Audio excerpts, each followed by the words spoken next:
जैसा कि आप सभी जानते हैं कि बांग्लादेश के अंदर बहुत लंबे समय से भारत विरोधी हरकतें हो रही हैं। देश में अपने ही यानी बांग्लादेश के ही निवासी हिंदुओं को भारत को सबक सिखाने के लिए मारा जा रहा है। टारगेटेड किलिंग अल्पसंख्यकों की जा रही है। और लगातार इसकी जो हरकतें हैं वो भारत के विरोध में, क्योंकि भारत के बिल्कुल आगोश में सिमट कर बैठा हुआ ये व्यक्ति सोचता है कि मैं भारत को सबसे अधिक नुकसान पहुंचा सकता हूं, इसलिए इन महाराज के नेतृत्व में ये विदेशों से, विशेष रूप से पाकिस्तान और चीन के संपर्क में जाकर भारत के विरोध में तमाम प्रकार की हरकतें करते हुए देखे गए। इन सब का इंतजार किया जा रहा था कि कैसे भारत इसको कोर में जाकर मारेगा। कोर में जाकर मारने का आज खबर बाहर निकल के आ रहा है। आज जो आपने सुर्खी सुनी कि बांग्लादेश में फैक्ट्रियां बंद, लाखों लोग बेरोजगारी की कगार पर, यह कहानी असल में एक प्रॉपर तरीके से लिखी गई पटकथा से निकली है। और वो कहानी है भारत के द्वारा बांग्लादेश के गारमेंट सेक्टर को टारगेट करने की, जिसके चलते बांग्लादेश की टेक्सटाइल मिल्स का कहना है कि हमारे हालात खराब हैं, कृपया करके या तो भारत से इंपोर्ट रोको या दुनिया के साथ व्यापार बढ़ाओ। ये कहानी क्या है टेक्सटाइल और अपैरेल की, वो मैं आज आपके साथ साझा करने जा रहा हूं।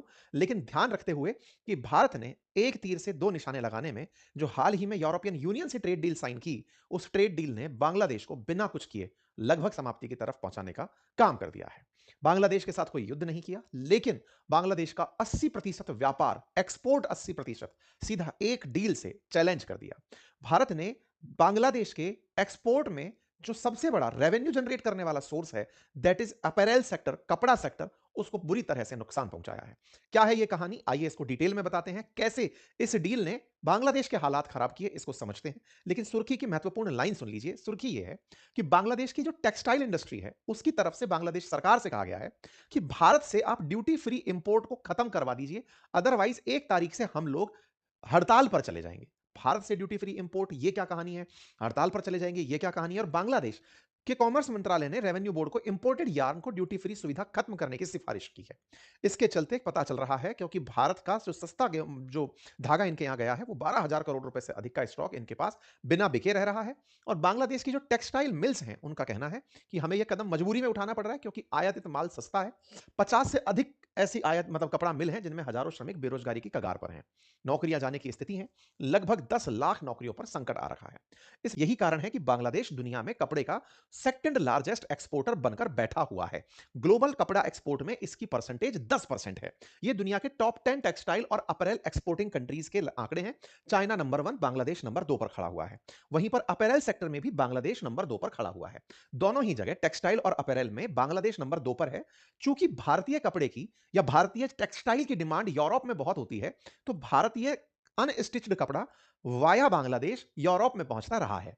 आज जब मैं आपको खबर बोल रहा हूं कि भारत ने ईयू के साथ ट्रेड डील की है, तो भारत को अब 0% इंपोर्ट ड्यूटी पर अपना कपड़ा यूरोपियन यूनियन में, जो कि लगभग $250 बिलियन का बाजार है, उसमें सीधा बेचने का मौका मिलेगा। और जब हम यहां से सीधा वहां बेच पाएंगे, तो अब आप सोचकर देखिए कि हम इनका सीधा ये वाला बाजार निगल जाएंगे। भारत एक्सपोर्ट में अब बांग्लादेश को अपने ऊपर नहीं देखेगा। आने वाले 2030 तक भारत की पोजीशन यहां पर होगी और फिर चाइना से हमारा कंपटीशन होगा, क्योंकि हमने जो mother of all trade deal की है, उसमें हम इसी वाले इंपोर्ट ड्यूटी को यूरोपियन यूनियन से हटवाने में कामयाब हो गए हैं। बांग्लादेश जिस काम को पहले से करके रखा था, अब सवाल बनता है कि बांग्लादेश यूरोपियन यूनियन को कितना माल बेच लेता है, जिससे कि सवाल को किया जा रहा है। तो देखिए, बांग्लादेश का कुल एक्सपोर्ट अराउंड $55 बिलियन के आसपास है। उसमें से 40 बिलियन, आप ध्यान से सुनिएगा, कुल एक्सपोर्ट $55 बिलियन का मतलब है बांग्लादेश की कुल जीडीपी में से, केवल कपड़ा नहीं, सब मिला करके, सब में ये जूट भी बेचते होंगे, कुछ चावल भी बेचते होंगे, कुछ फल फूल भी बेचते होंगे, सब मिला करके 55 बिलियन के आसपास ये एक्सपोर्ट करते हैं, $55 बिलियन का। उसमें से लगभग $38.5 बिलियन ये केवल कपड़ा बेचते हैं। इसका मतलब 80 से 85% जो हिस्सा है इनके एक्सपोर्ट का, वो कपड़े पर केंद्रित है। और जब ये कपड़ा बेचते हैं, वो कपड़ा ये मेजरली एक्सपोर्ट करते हैं यूरोपियन यूनियन को। $38 बिलियन में से $19.37 बिलियन का यूरोपियन यूनियन को 2024 में एक्सपोर्ट है। इस यूरोपियन यूनियन में इनकी ड्यूटी फ्री एंट्री थी, क्योंकि ट्रेड डील कर रखी थी। भारत को अब मिल रही है, यानी भारत सीधा सीधा इस बाजार को कॉम्पीट करेगा। अब तक क्या होता था, इस अपैरल इंडस्ट्री के लिए हम टेक्सटाइल भेजते थे बांग्लादेश, बांग्लादेश अपैरल में बदलकर उसे वहां बेच देता था। धंधा बांग्लादेश बनाता था, भारत से व्यापार का और वहां पर व्यापार का, ठीक है। भारत इसी कारण से अगर आप बिल उठाकर देखेंगे भारत बांग्लादेश के, तो भारत बांग्लादेश को एक्सपोर्ट करता है और पैसे कमाता है। बांग्लादेश भारत से व्यापार करके ट्रेड डेफिसिट में रहता है। आप पूछेंगे क्या उसके पास टेक्सटाइल के लिए कोई और ऑप्शन नहीं है क्या? है। चाइना दुनिया का सबसे बड़ा एक्सपोर्टर है अपैरेल के मामले में, अपैरेल और टेक्सटाइल के मामले में। चाइना बांग्लादेश को भी बेच सकता है और बेचता भी है। लेकिन वर्ल्ड में कॉटन की जो डिमांड है वो भारतीय कॉटन की डिमांड है।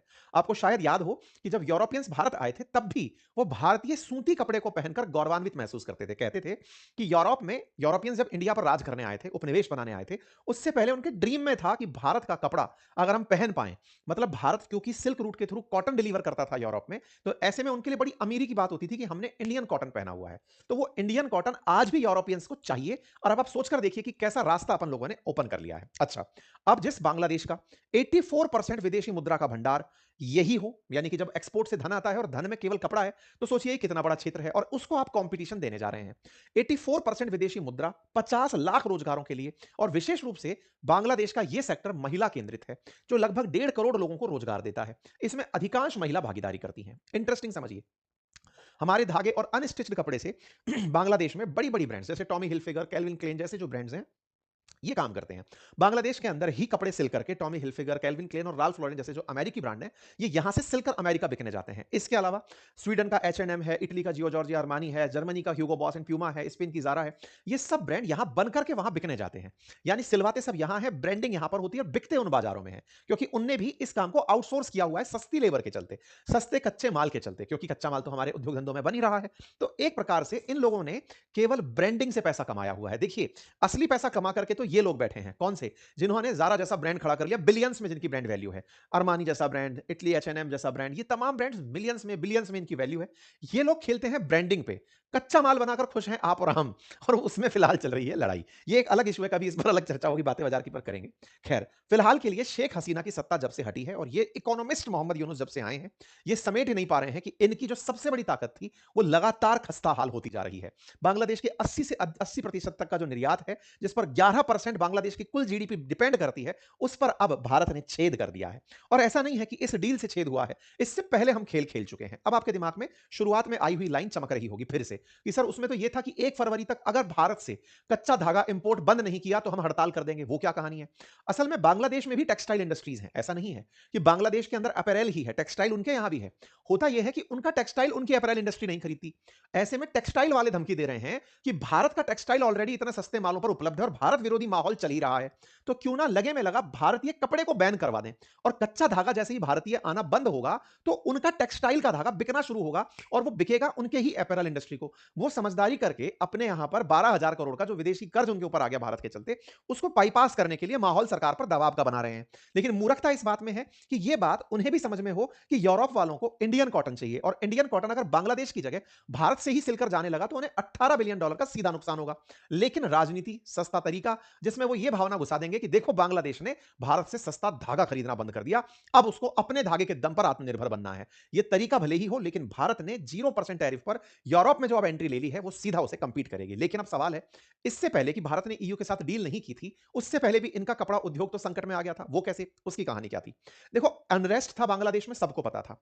बांग्लादेश का अनरेस्ट भारत के लिए ही नहीं था, विदेशों से भी अगर कोई निवेशक आ रहा है तो उसके लिए भी है, और वो भी इन सब चीजों से पीड़ित है। तो बांग्लादेश के अंदर इस पर्टिकुलर कपड़े के चलते या फिर इस तरह के माहौल के चलते ऑलरेडी गारमेंट इंडस्ट्री पर $400 मिलियन का सदमा लग चुका था, क्योंकि प्रोटेस्ट निवेशकों को आने से रोकता है। विदेशी निवेशक, H&M जैसी कंपनियां अगर बांग्लादेश में आकर के कपड़ा बनवाना चाहती हैं, तो आदमी तो आएगा ना उनका, उसको भी तो स्थिरता चाहिए उस देश में कि जाऊं तो वहां शांति रहे। वहां का तो प्रधानमंत्री भागा फिर रहा है, तो फिर क्या होगा?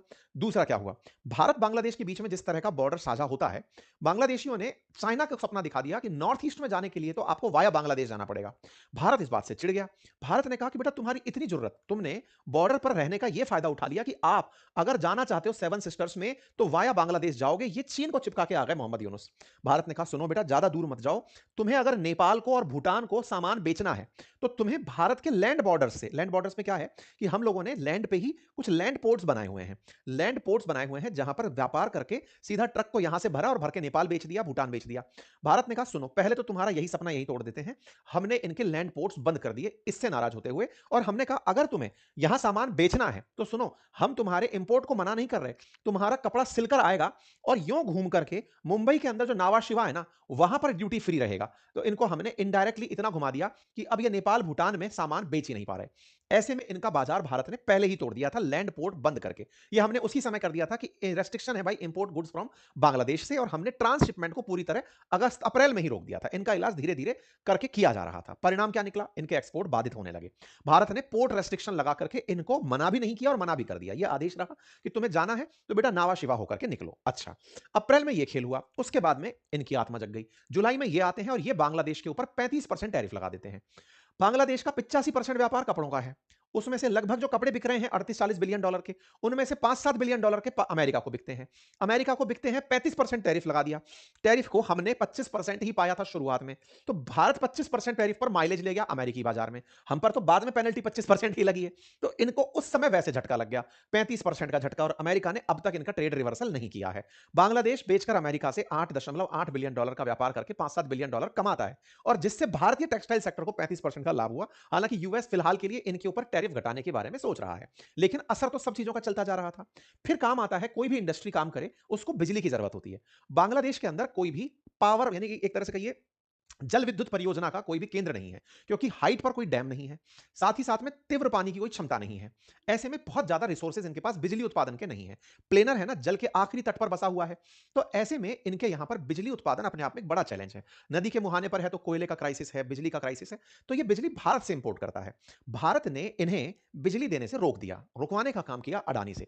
अडानी ने इनकी बिजली काट दी लगभग 60%, ये कहते हुए कि सुनो, पावर का पेमेंट नहीं कर रहे हो, और बिल फाड़ा इन पे कि बांग्लादेशी नहीं चाहते कि अडानी काम करे। जबकि शेख हसीना ने पूरी तरह सुनिश्चित करते हुए, शेख हसीना बांग्लादेश के लिए बहुत अच्छी पीएम थी, उन्होंने बांग्लादेश में पूरे टाइम बिजली बनी रहे तो पहले अडानी से पूरी टाइम बिजली का पावर प्लांट लगवा लिया। साथ ही साथ भारत से सस्ता यार्न मंगवा लिया ताकि वो बना के कपड़ा वहां से आगे बेच सके। भारत ने बिजली रोक दी, भारत ने आगे चल के ट्रेड रोक लिया, पानी पर संकट खड़ा कर ही रखा है। इससे क्या हुआ कि इनकी इंडस्ट्रीज को दिक्कत होने लगी। तो अडानी का जो झारखंड लिमिटेड के अंदर पावर पावर झारखंड लिमिटेड जो था, उसका बिल बकाया होने पर इन्होंने बिजली काट ली। बिजली कटी तो काम अटक गया। इसके बाद में पाकिस्तान की एंट्री होती है, जो खुद तो डूबे थे सनम, तुम्हें भी ले डूबेंगे। इन्होंने इनको ऑफर किया कि सुनो, आप ना भारत पोर्ट नहीं दे रहा तो क्या हमारे पास चले आओ। इतने बड़े अकल के अंधे हैं, इन्हें यह समझ नहीं आ रहा कि भारत के पोर्ट नेपाल भूटान के लिए जरूरी हैं। इनने कहा क्या हुआ, हम आपको चाइना और सेंट्रल एशिया जाने का रास्ता देंगे। अरे उनका व्यापार ही नहीं है, चाइना तो खुद कपड़े बेचता है, अकल के अंधों। सेंट्रल एशिया इनके कपड़े खरीदता नहीं है, तुम क्या सपने दिखा रहे हो, खुद का समेट लो। पाकिस्तानियों के हालत इतने खराब हैं कि अभी जनवरी का रिपोर्ट अगर आप देखें तो इनका जो ट्रेड डेफिसिट है वो इस महीने में 44% बढ़ा है। रिपोर्ट देखिए तो पिछले महीने के कुछ आंकड़े मैं आपको दिखाता हूं, नवंबर 2025 वर्सेस नवंबर 2024 का, जिसमें पहले इनके एक्सपोर्ट वर्सेस इंपोर्ट में इंपोर्ट बढ़े, एक्सपोर्ट घटे, ट्रेड डेफिसिट वाइडन हुआ, $700 मिलियन का खुद का ट्रेड घाटा बढ़ गया। ये इनको सलाह दे रहे हैं कि सुनो, तुम आकर के चाइना को सामान बेच दो। इकोनॉमिस्ट बताए बेचारे। अब ये इकोनॉमिस्ट फिलहाल के लिए रेडीमेड गारमेंट को लेकर के फिलहाल कंफ्यूज हैं कि अब मैं करूं क्या, उन कपड़ों को कैसे बेचूं, क्योंकि भारत इनको पनाह दे करके इनसे सारे ट्रिक सीख रहा है कि बताओ बांग्लादेश को कैसे इंटरनली तोड़ा जाए। कोई भी देश पैसे से चलता है। भारत को पता है कि उसका पूरा धंधा एक्सपोर्ट पर केंद्रित है, कपड़े पर केंद्रित है, तो कपड़े को ध्यान में रखकर ईयू के साथ में डील मचा दी, जिसके चलते इनके खेला हो गया। ठीक है, उम्मीद है कि अब आपको यह बात समझ में आ गई हो कि बांग्लादेश का जो 78% यार्न भारत से जा रहा था, अब वो यार्न खुद अप्रैल में बदल करके बिकेगा यूरोप में जाकर के, जिससे भारत को एक बड़ा बाजार मिलेगा। फिलहाल इनके यहां के मिल मालिक कह रहे हैं कि एक तो सर ड्यूटी फ्री आयात बंद कर दो भारत से, जो कि बिल्कुल गलत फैसला बांग्लादेश के लिए होगा, लेकिन हां, बांग्लादेश सोचता है कि इससे कम से कम उनकी टेक्सटाइल इंडस्ट्री बची रह जाएगी। दूसरा बोले सस्ती गैस हमें दिलवा दो, हमें टैक्स में छूट दे दो, बैंक लोन में ब्याज दर में साथ दे दो, और सर सरकार के साथ बातचीत करके थोड़ा सेक्टर के लिए काम करो। कुल मिलाकर खेला होवे। हां, इससे फर्क क्या पड़ेगा? हो सकता है भारत का एक्सपोर्ट बांग्लादेश के साथ थोड़ा कम होगा, लेकिन हम उसको काउंटर कहां से कर जाएंगे? यूरोपियन यूनियन से कर जाएंगे। कुल मिलाकर भारत 2030 तक 9 लाख करोड़ के निर्यात के लक्ष्य के साथ आगे बढ़ रहा है। इस बात में भारत की सरकार की मंशा मिनिस्ट्री ऑफ टेक्सटाइल से आपको दिखाई देती है, जो 2030 में $100 बिलियन के एक्सपोर्ट का टारगेट लेकर बैठी है। ऐसे में हमारे देश के अंदर जो प्रोडक्शन के लिए गुजरात, महाराष्ट्र, आंध्र प्रदेश, राजस्थान, हरियाणा जैसे राज्य हैं, इनके ऊपर ग्रोथ एवेन्यूज बहुत बढ़ जाएंगे। उदाहरण के लिए पिछले साल का आंकड़ा है कि भारत का टेक्सटाइल ग्रोथ जो है वो नवंबर में लगभग 9.5% के हिसाब से ग्रो किया था।